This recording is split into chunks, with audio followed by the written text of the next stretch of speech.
Making a video, yeah. In kind of a crappy mood. Yeah, it just kind of happens that way, life and such. Anyway, shock of God. Schlock of God. I made another video about imposition. I just love these people with their read out of the dictionary definitions and will twist and turn everything upside down. It's like rose bushy. Find some way to make it like there isn't two things to be compared, and you're just simply saying, yes, B is better than A by this simple standard, blah, blah, blah.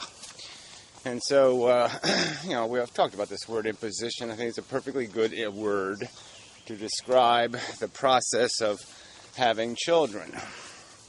You are assuming a lot at minimum, a huge amount. And you're, I think, obviously ignoring, to even be able to do it, practical reality. You're basically assuming you're going to luck out, that things are going to work out okay. Because there's no way, if you take it serious, like, I will have a child, he will be deformed, he will go through this, and this, that there's any way your brain could say, oh, yeah, that's acceptable. When you look at all the things that are built into it, they're just so unrealistic. Even the assumption that you're going to live long enough to raise your kid, that you're not going to end up orphaning it. You can't guarantee any of this stuff, and yet you'll play the game. No guarantees, lots of trapdoors with horrible fates that they drop down to, and you're saying there's some reason to play the game because you need to do it, because you need to do it, because you need to do it, because why? Yeah, that's the question. Why do you need to do it?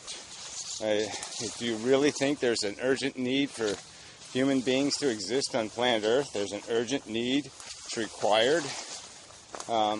Is there, some mission that you have a reasonable prospect will can be completed by your progeny? Well, obviously, I don't think any of that shit's there. The need is made out of an ego, desire, or some other, personal mechanism of satisfaction. And I have to concede, I have little capacity to understand that, as I never had any great ambition to conduct one of the biological experiments and have the thing exist and be responsible for everything that happens to it. That never sounded like a good idea to me. I was really quite pleased when I was younger, like 8 or 9, and I found out that people didn't have to have children. Because at first I thought it was have to. I thought everybody had to have children. I thought it was some sort of thing that happened and you didn't have any choice in the matter. You grew up and you had children. And then I found out this is something people choose to do and that people can choose not to do it. And that was a grand relief for me. And I never went back from that sense of relief. So yeah, it would be really great if I could get inside of people's heads and see exactly what gear work is turning, where they make something I see as completely an inhibition, an obstacle to me finding satisfaction in life. I find life totally confusing and fucked up enough. I really don't need somebody else's needs to go chase after and satisfy. I just don't know where people get that.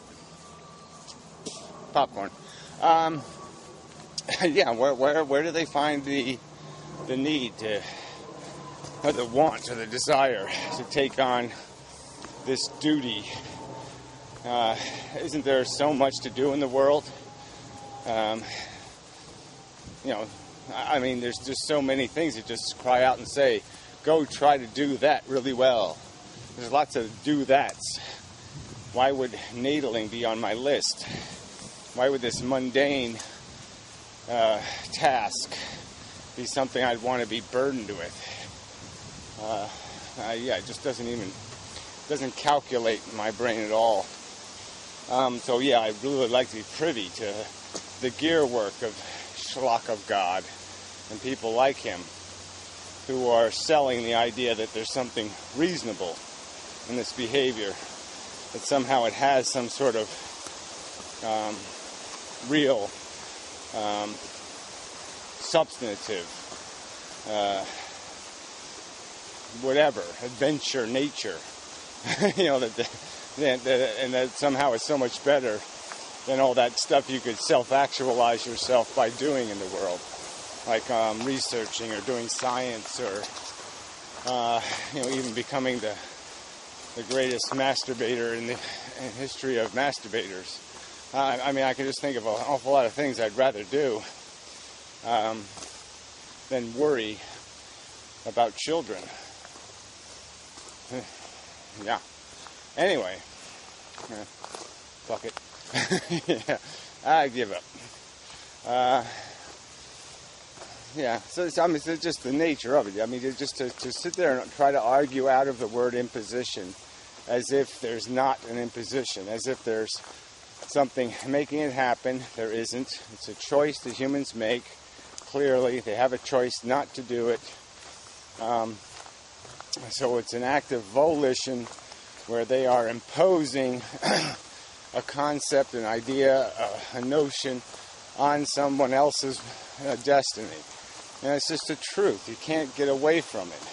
So just own up to it and take responsibility for it and say, yes, I'm saying that I think the winners, the glory of the winners is worth the hardship of the losers. Let's put it that simply. That in your brain, it's a glorious war in the sense that there was some grand victory in doing it. Even if there are some dead bodies on the field, it doesn't matter. It was well worth it because it's so kick-ass, and the winning soldiers are just so happy and they're so productive that yeah, it's okay if a few fall down the trap doors. And as long as I'm not one of those few, even more kick-ass. And to some extent, you have a certain immunity, you know, once you're an adult. There's a lot of childhood diseases you're not going to get. But yeah, you're also in this, you know, most of the reproducers are in that zone. I mean, shouldn't use personal examples, but my sister was a pretty good example. I mean, she got diagnosed with cancer, sort of got it treated, was a little bit in remission, all that crap, and decided to have a kid. And didn't make any sense to me. And yeah, right after she had the kid, the cancer was back, and you know, in 3 years and 4 years she was dead. And so what was the point of that? I mean, you know, sorry, that doesn't make any sense. It's not reasonable behavior. It's reckless and sloppy. It's stupid. Yeah, there's just no, how do you make sense out of this? You're going to take a risk with somebody else's welfare, and you have nothing. You just really have, you're just walking a tightrope. And, you know, people mocked Michael Jackson for dangling a baby out of a hotel window.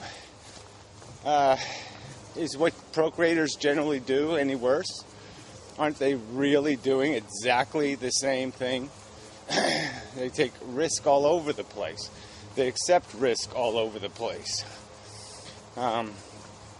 So it's almost a joke that all these parents would be critical of some other risk taker because his calculation of risk is different than theirs. Well, guess what? Mine's a lot different than yours. And I would argue that mine's reason-based, ration-based, and that yours is delusion-based, notion-based. You have a notion in your head of some sort of accomplishment, and that's it. It's vague. You can't articulate it. I've said many times in these videos, let me see the paragraph you're going to write defending having children, what you intend to accomplish, what you suspect the environmental impact will be, what you project to be the likely outcomes, and why it would be a good thing to subject that being to the reasonably expectation life, which will include some sickness and disease, maybe some divorce, maybe some alcoholism, maybe some other kind of crap, slow kind of deterioration, and by average standards, 5 or 6 months of final demise in a dilapidated, physically destroyed condition. Sorry.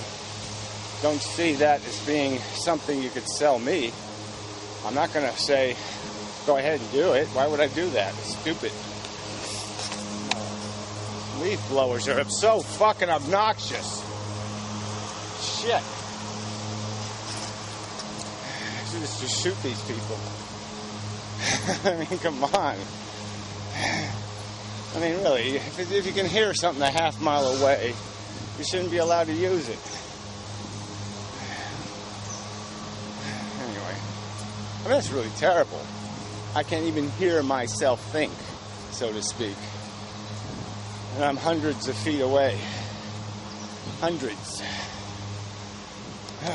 Anyway. Well, fortunately, you didn't hear that. Yeah, it's probably not so bad for you now. Fading now.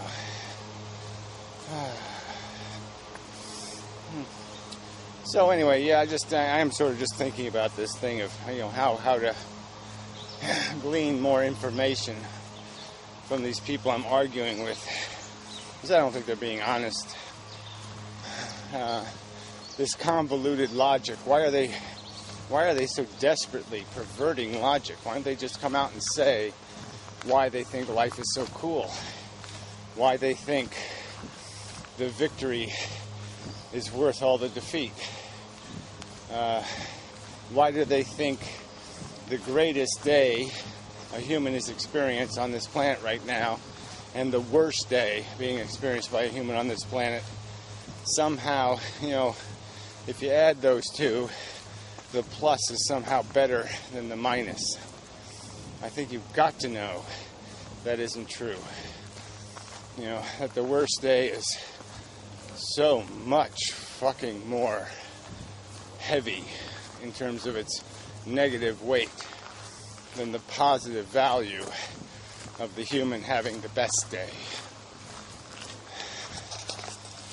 I mean, really, it's just not even a contest.